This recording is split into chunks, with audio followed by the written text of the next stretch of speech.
These are the video notes for identifying functions. A x and y relation is a function if each x value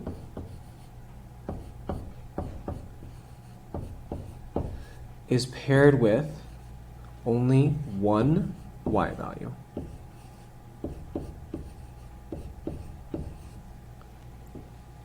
An x and y relation is not a function if you have one x value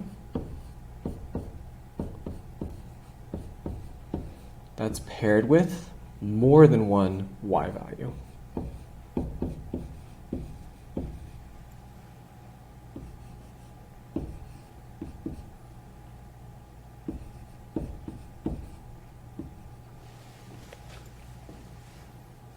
Here's what that looks like. Looking at the two tables as an example, looking at the table on the left, I have an x of negative 10 that's paired with a y of 5. I have an x of negative 1 that's paired with a y of 12, an x of 0 that's paired with a y of negative 6, and an x of 8 that's paired with a y of 3. All of the x values are unique. I don't have any repeating x values. So this is an example of something that is a function. But now look at the table that's right next to it. I have an x of 3 that's paired with a y of 5, an x of 2 that's paired with a y of 6, and then I have an x of 3 again, but this time it's paired with 8. So I had two x values of 3, and they're being paired with two different y values. Therefore, this is an example of something that is not a function. If you ever see repeating x values with two different y values, that's how you know it's not a function.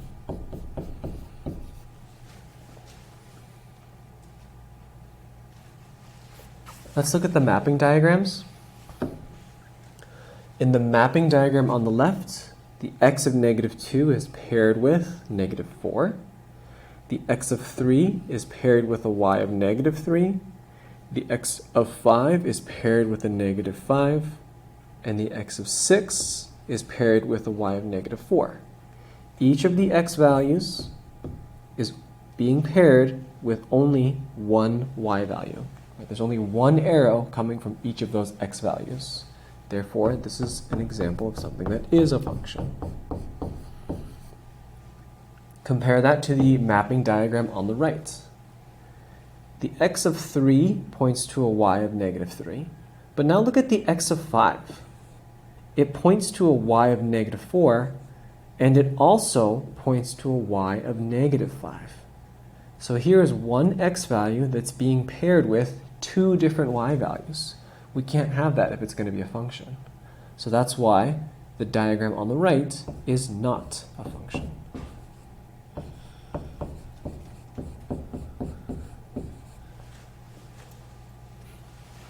Let's look at the ordered pairs examples.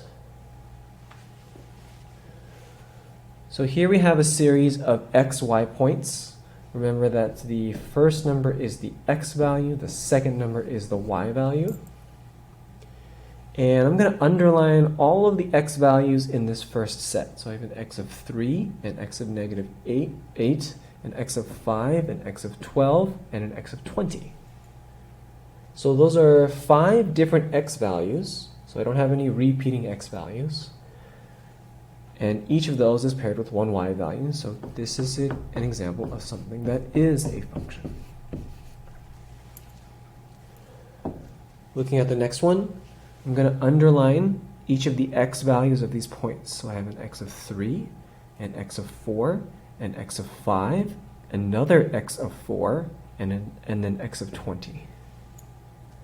Notice that I have 2 points with the same x value, and in the first one, the x of 4 is paired with a y of negative 5, and in the second point, the x of 4 is paired with a y of 2.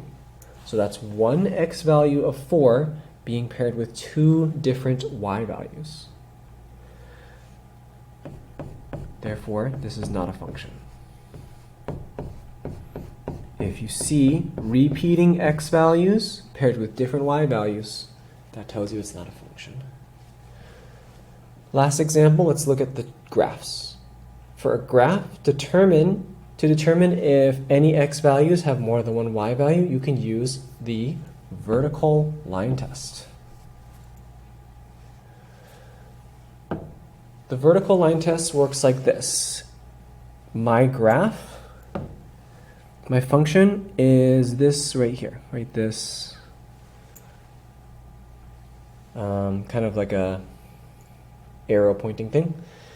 If at any point I'm able to draw a vertical line and the vertical line hits the function in more than one place, so this vertical line that I just drew hits the function up here and it also hits the function down here, that's telling me that at this x value the function has two different y values. Therefore, this is an example of something that is not a function.